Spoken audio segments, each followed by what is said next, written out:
Ya, kembali lagi dalam webinar CNBC Indonesia dengan Direktorat Jenderal Pendidikan Vokasi Kementerian Pendidikan dan Kebudayaan RI. Vokasi siap menerpa Eropa. Ini adalah tema kita pada hari ini. Dan tadi kita juga sudah mendengarkan begitu ya, gambaran dari apa yang ada di Jerman, apa yang ada di Prancis. Nah, saya ajak Anda juga untuk terbang langsung begitu ya ke negara lain, khususnya di Eropa. Saya akan sapa langsung Bapak Din Wahid atas Dikbud di KBRI Den Haag, Belanda. Halo, Pak Din. Ya, selamat sore Mbak Maria.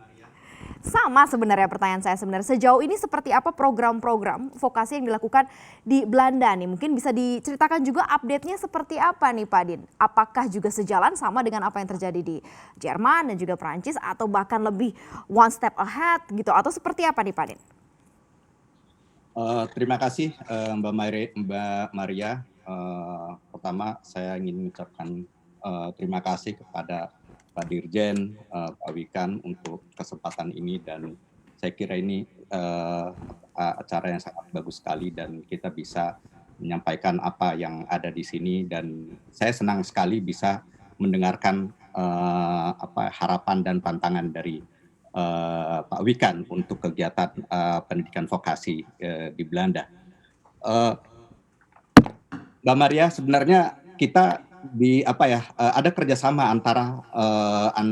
antara Kementerian Pendidikan dan Kebudayaan dan pemerintah Belanda terkait dengan revitalisasi, istilahnya waktu itu untuk revitalisasi pendidikan vokasi di Belanda, di Indonesia, tentu dengan kerjasama antara Indonesia dan Belanda.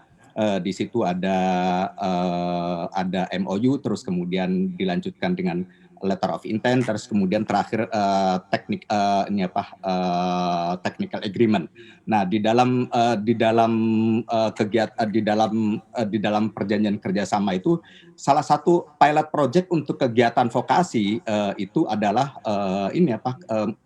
telah memilih 2 sekolah SMK, yakni SMK 2 SMK Negeri 2 di Subang dan SMK Negeri 5 di Jember, untuk kerjasama dengan beberapa di sini ada beberapa kampus misalnya yang terlibat di dalam kerjasama itu. Ada Den Bosch, terus kemudian ada University Wageningen, terus kemudian ada Van Hal Larenstein, dan termasuk juga kemudian MBO-nya. Nah, ini kerjasama peningkatan karena misalnya SMK 2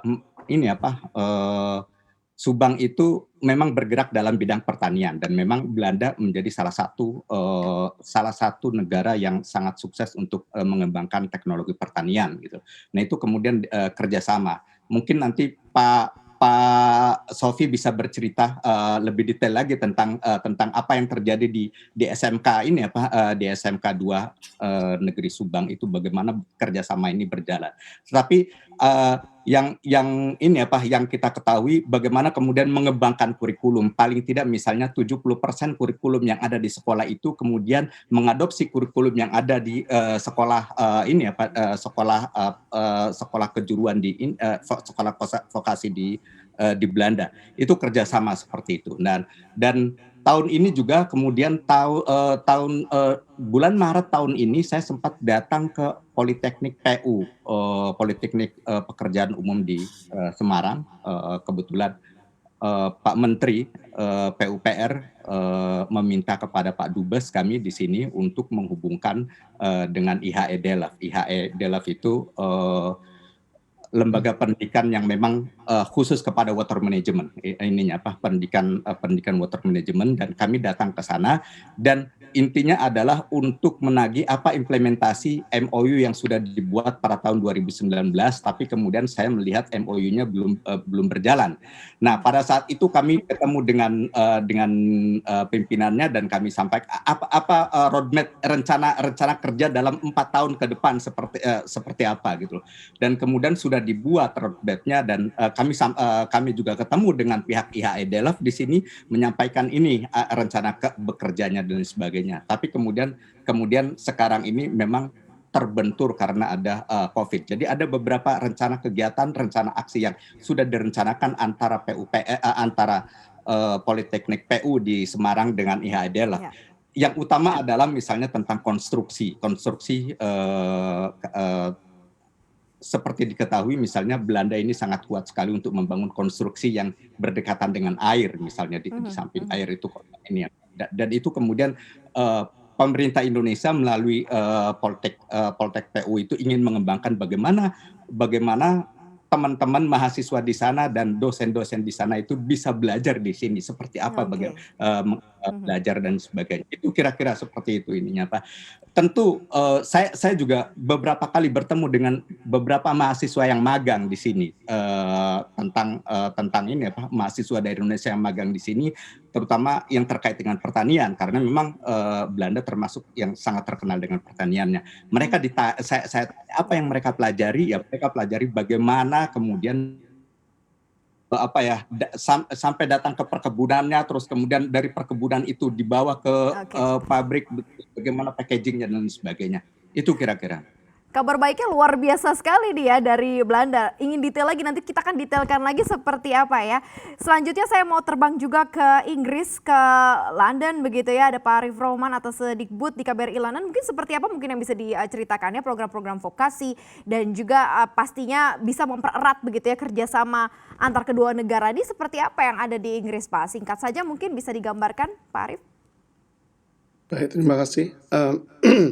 Sebenarnya saya ucapkan terima kasih pada Pak Dijen, Pak Wikan, dan Pak Saufi yang sudah meminta kami untuk terlibat dalam pembicaraan ini ya.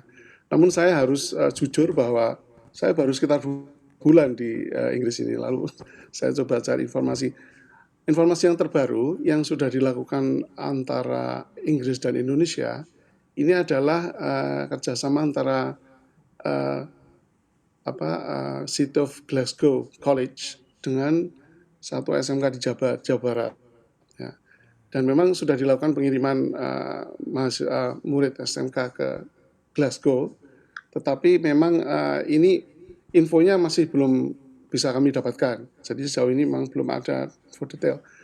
Lalu memang sebetulnya di Inggris sendiri ketertarikan Indonesia terhadap Inggris ini dimulai tahun 2014 ketika Pak Nuh itu, Pak Mendikbud waktu itu, Pak Muhammad Nuh, beliau mengatakan bahwa Inggris ini kan tempatnya Industrial Revolution. Ya. Jadi artinya itu berkait dengan apa yang disebut sebagai teknik gitu ya.